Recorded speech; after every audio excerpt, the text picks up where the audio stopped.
მოგესალმებით მეგობრებო, როგორ ხართ? მოგიკითხავთ თითოეულ თქვენგანს დიდი სიყვარულით. აქვე მადლობას და მადლიერებას გამოვხატავ თქვენს მიმართ იმისთვის, რომ ხართ ჩემთან და მე ერთ-ერთი ჩემი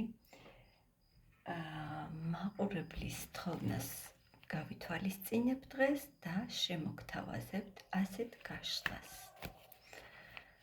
როგორ არის კონკრეტული ადამიანი უთქვენოთ? გაშლა არის სიტუაციაზე, სადაც არის მანძილი, სადაც არის განშორება და გაინტერესებთ, როგორ გრძნობს ეს ადამიანი იქ თავს, სადაც არის და ნანობს თუ არა თავის საქციელს. გაშლას გავაკეთებ ერთ ვარიანტად. თუ ეს აღნიშნული სიტუაცია არ ეხება თქვენს ურთიერთობას და პარალელს ვერ ავლებთ, უყურებთ ამ გაშლას, როგორც აღვნიშნე, ეს არის ურთიერთობა პაუზაზე. მოდი ვნახოთ, რა ურთიერთობაა, სიგნიფიკაციას კარგად დაუკვირდით, კარგად მოისმინეთ და თუ თქვენს ურთიერთობასთან პარალელს ვერ გაავლებთ, მაშინ არ უყუროთ ამ გაშლას და გადადით სხვა გაშლებზე. მაშასე თქვენი ურთიერთობის სიგნიფიკაცია. რა ურთიერთობაა?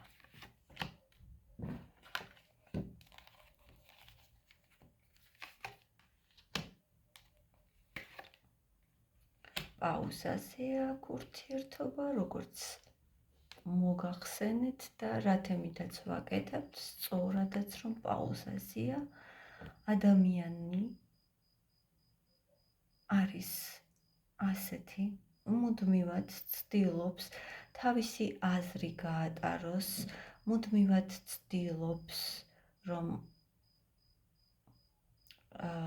იყოს მართალი ამ თუ იმ სიტუაციაში და ადამიანია ისეთი, რომ არსებობს სიმართლე და ეს სიმართლე არის მხოლოდ მის მხარეზე. სხვა ვარიანტს არ განიხილავს ეს ადამიანი.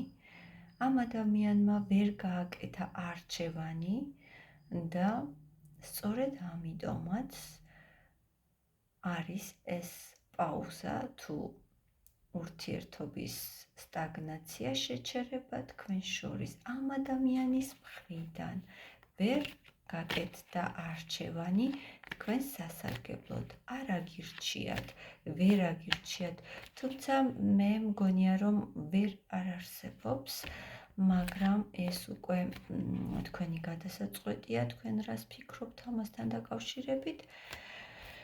მაგრამ აქ ვხედავ, რომ ადამიანი მუდმივად ფიქრობდა მხოლოდ თავის კეთილდღეობაზე, თავის თავზე, თავის კომფორტზე. აქ ვერ გაკეთდა თქვენს სასარგებლოდ არჩევანი. მოკლედ, თუ ეს გაშლა თქვენია, განაგრძეთ ყურება. მოდი ვნახოთ, ვინ არის კიდევ ეს მამაკაცი?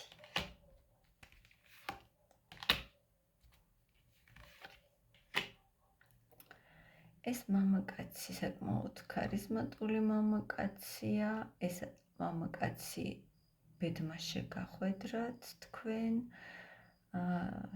საკმაოდ რთული პერიოდი შეიძლება გაიარეთ ამ მამაკაცთან. იყო თქვენ შორის დაშორებები, შერიგებები, ხან ძალიან კარგად იყავით ერთად, ხან იყო ისევ არეულობა თქვენ შორის და დაშორება.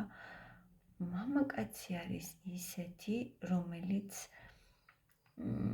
გადაიხარა იქით, საიდანაც მას ჰქონდა რაღაც სარგებელი, სტაბილური სიტუაცია. შეიძლება ამ მამაკაცს ყავდა ოჯახი, სადაც სტაბილურად, კარგად გრძნობდა თავს და ამ მამაკაცს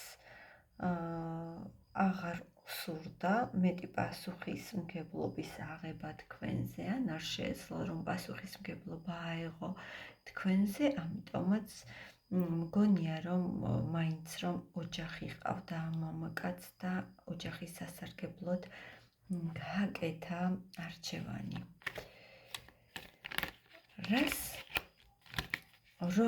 მოდი ვნახოთ, რას ფიქრობს თქვენზე კონკრეტული მამაკაცი, რას ფიქრობს?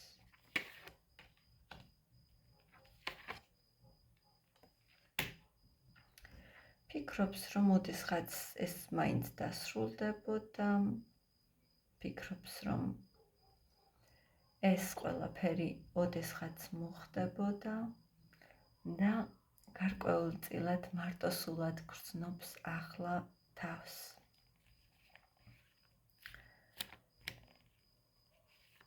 მოდი ვნახოთ,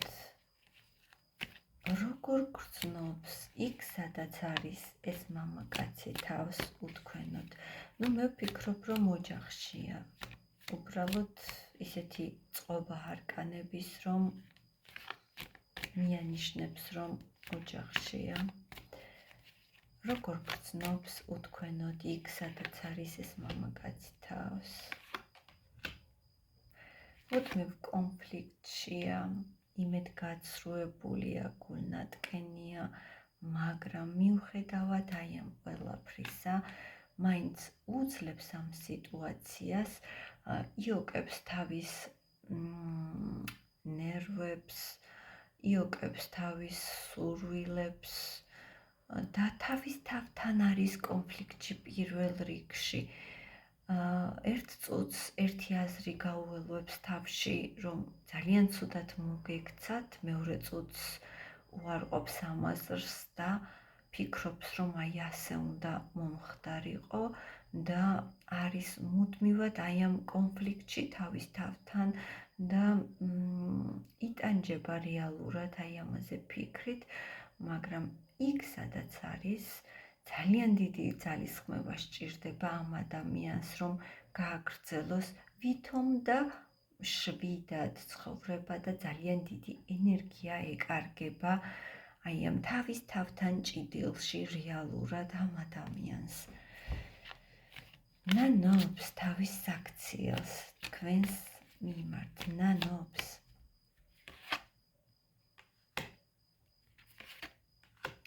ფიქრობს, რომ აი ამ ვერ გაკეთებული არჩევანით დაანგრია ყველაფერი თქვენ შორის, დაასრულა და ადანაშაულებს რეალურად ეს ადამიანი თავს. რეალურად მან იცის მიზეზი.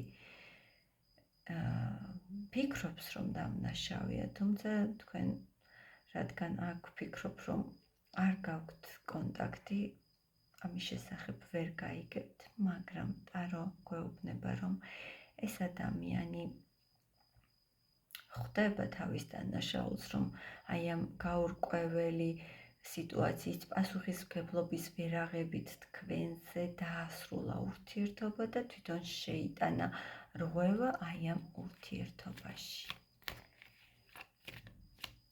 კიდევ ერთი არკანით ნახოთ, ნანობს ეს ადამიანი.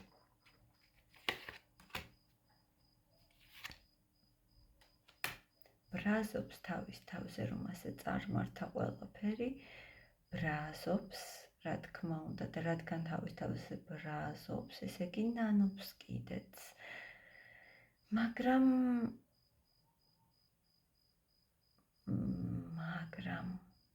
მაინც ფიქრობს, რომ უნდა აერჩია ოჯახი. მოდი ვნახოთ, მომავალ 3 თვეში ეს ადამიანი თქვენთან კონტაქტზე გამოვა. მომავალ 3 თვეში. არა მეგობრებო, მიუხედავად იმისა, რომ არის სინანულში, მიუხედავად შეიძლება ფინანსური კრიზისიც აქვს ახლა კონკრეტულ ადამიანს თქვენს ჩაფიქრებულს და ფიქრობს, რომ სამართლიანია დარჩეს იქ, სადაც არის, იმიტომ რომ აქვს პასუხისმგებლობა ოჯახზე, შვილებზე, აქვს თავისი ვალდებულებები, რომელიც მას აწევს ზურგზე და ეს ყველაფერი უნდა შეასრულოს, თავი უნდა გაართვას, მიუხედავად იმისა, რომ თავის საქციელს თქვენს მიმართ ნანობს. ასეთი იყო ჩვენი გაშლა, მეგობრებო. იმედია ნახავს ის ადამიანი, ვისაც სურდა ამ თემაზე გაშლა, ჩაღრმავება. მე კი დაგელოდებით თითოეულ თქვენგანს კომენტარებში, იმიტომ რომ ეს ძალიან მნიშვნელოვანია ჩემთვის და შეგიძლიათ მომწეროთ, რაზე გსურთ შემდეგი გაშლები გავაკეთო. პირად კონსულტაციაზე ჩასაწერად კი მითითებულ WhatsApp-ზე, მითითებულ ნომერზე შეგიძლიათ მომწეროთ. დროებით დაგემშვიდობებით. მშვიდობიან ღამეს გისურვებთ. დროებით.